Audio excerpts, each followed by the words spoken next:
Hey everybody, I'm back. Ready to hear chapter 14. Chapter 14 is a very short chapter. It's called The Prospectors. And I will show you this picture as I'm reading this other side. All right. When Jack awoke the next morning, he threw off his blanket and rushed outside to see if their burro was still there. It was tied to a grub stake outside the tent. "Good morning, Stub," Jack smiled at the donkey. Stub was a veteran of the gold diggings. He gave Jack a haughty look. "Stub's a proud animal," the man had said when they bought him. "Sometimes he thinks he's a mule." The burro's head seemed almost as large as his hindquarters, and his dark ears stood up like wings of a hawk. Jack liked him a lot. "We're going to be good friends," he said. "Yes, sir." He untied the burro and threw a leg over his back, and Stub kicked out his hind legs and his tail flew, and Jack hit the dirt. The burro turned his thick neck and peered at Jack with disdain. Jack was so surprised he just sat there. "That wasn't very friendly," said Jack to the burro. Pitchpine Billy, standing in the opening of his dusty tent, roared out with laughter. "You heard what that man said, Jamocha Jack. He said that mountain canary thinks that he's a mule." Jack brushed himself off. "All I wanted to do was ride him," said Jack. Pitchpine Billy pulled a red bandana out of his pocket, and he came over. "The mules in these hills is still half wild," he said, and he tied a handkerchief around Stubbs's eyes. "They don't take too kindly to being like pack animals. You blindfold them first, and they will stand still for you."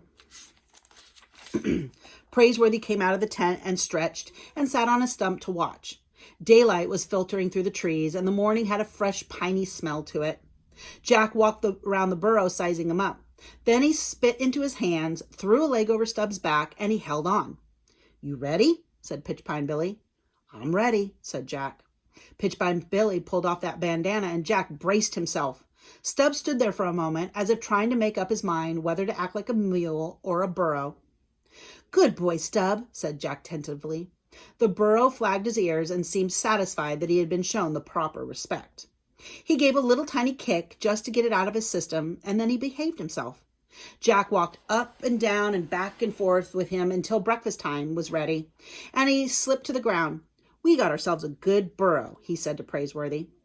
Stub gave a little kick as if in protest. "Mule, I mean," Jack corrected himself. After breakfast time, they struck the tent, blindfolded Stub, and cinched the wood pack saddle to his back. They loaded up their grub and their supplies and slipped their pick and shovel through the pack ropes that were ready to be leaving. Jimmy from town came over with Buffalo John, and both still were wearing their neckties from the night before. Pitchpine Billy gazed out over the diggings. "Hangtown just won't be the same without you boys in it." "Goodbye, gents," Praiseworthy said.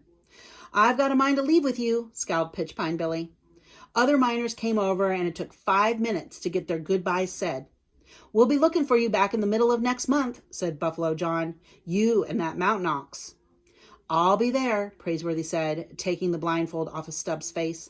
"Let's get going, partner," he said to Jack. Praiseworthy picked up the new squirrel gun, and Jack took Stubbs' rope. The squirrel gun wasn't what Jack had in mind, like a 4-shooter, but it would do. They'd be able to hunt a little game, and he supposed it would stand off an outlaw or two if they met up with any.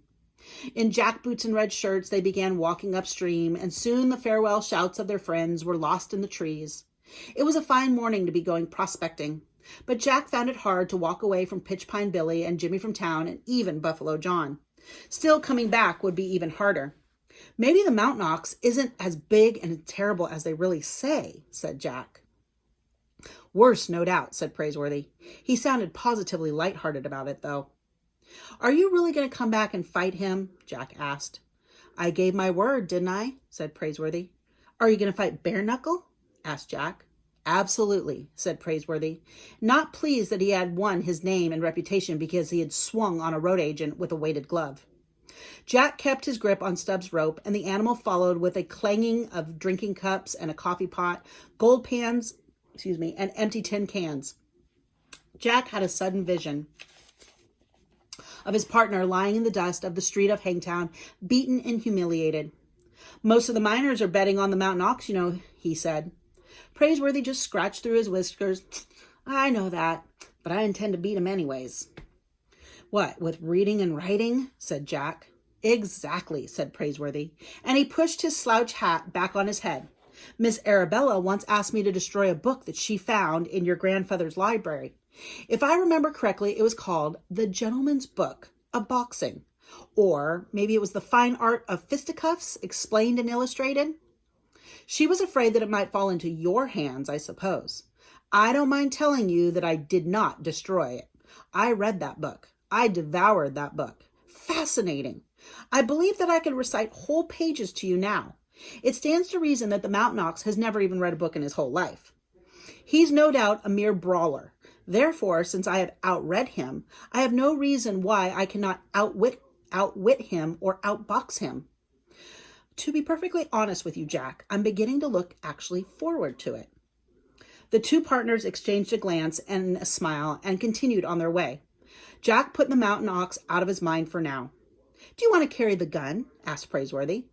I'd like to carry our gun, said Jack. He took it in the crook of his arm while Praiseworthy led the burro, then kept his eye out for rabbits and squirrels and savages and outlaws. All they had to do now was to find some place to gold mine. And that's that chapter. Super short today. All right. Bye, guys. Miss you.